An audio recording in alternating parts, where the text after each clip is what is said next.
Elon Musk on DOGE and why he doesn't want to take responsibility for everything the administration is doing. In the beginning, Donald Trump and Elon Musk got along great. He's a truly incredible guy, Trump said at a campaign rally last October. I don't say that often. Musk spent $288 million to elect Trump and his allies.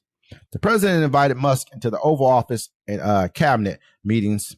Musk called himself First Buddy. Mr. Trump welcomed Musk's idea to create a Department of Government Efficiency. You got to give him credit, the president told reporters. Musk demonstrated his goals for the DOGE by wielding a chainsaw at a February meeting of the Conservative Political Action Conference. This is the chainsaw for bureaucracy, he bellowed. In 4 months, DOGE took the chainsaw to every federal department. 250,000 workers were fired or bought out. Musk even slashed grants and staffing at environmental agencies like the EPA and NOAA after decades of warning about the risk of climate change. But Musk did not enjoy the pushback. There were acts of violence, death threats, lawsuits, mandatory rehirings, and shouting matches with cabinet members. Tesla profits plummeted by 71%, and Musk's net worth dropped by $100 billion. Last month, Musk finally left Washington, but still intended to work on DOGE a day or two a week. And this past Tuesday, he offered Sunday morning an interview in SpaceX headquarters near Brownsville at the southern tip of Texas. We knew we were in the right neighborhood when we saw a huge bust of Musk installed by his admirers and vandalized by critics.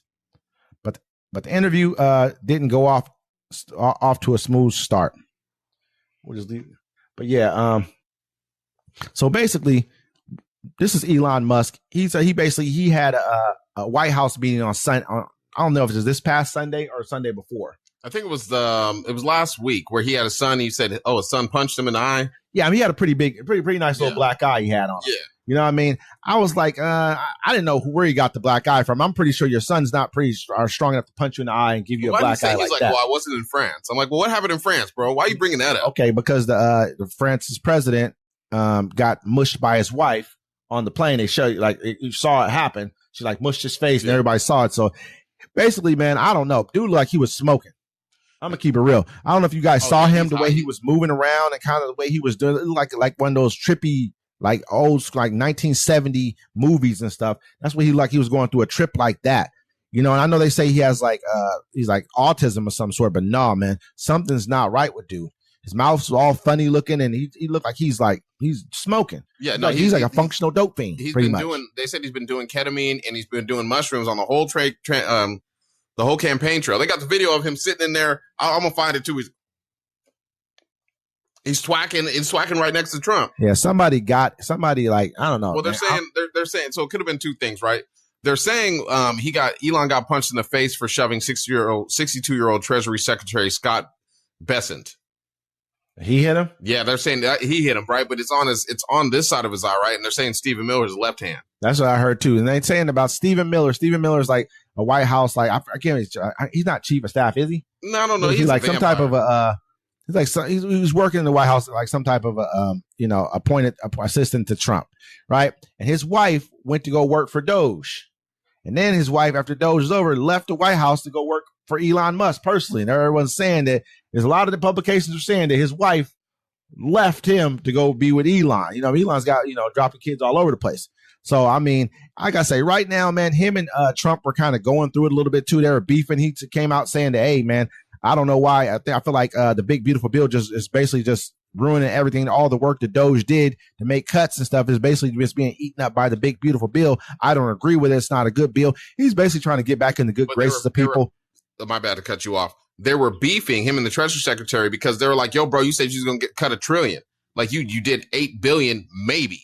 And that's being light. And that's what they started beefing about. Yeah. That's why they started fighting. I mean, because he called him out. He's like, you ain't do nothing. You're an idiot. That's what the Treasury Secretary said.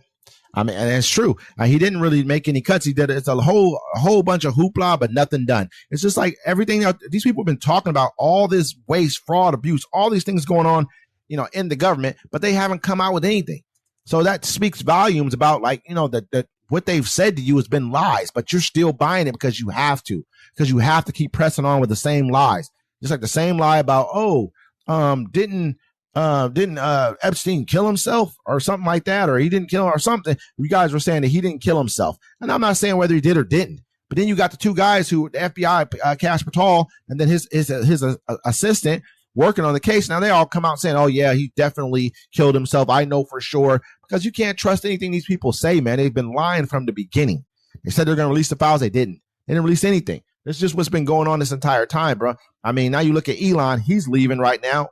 He's leaving like as a failure. He failed. He's like $2 trillion we're cutting.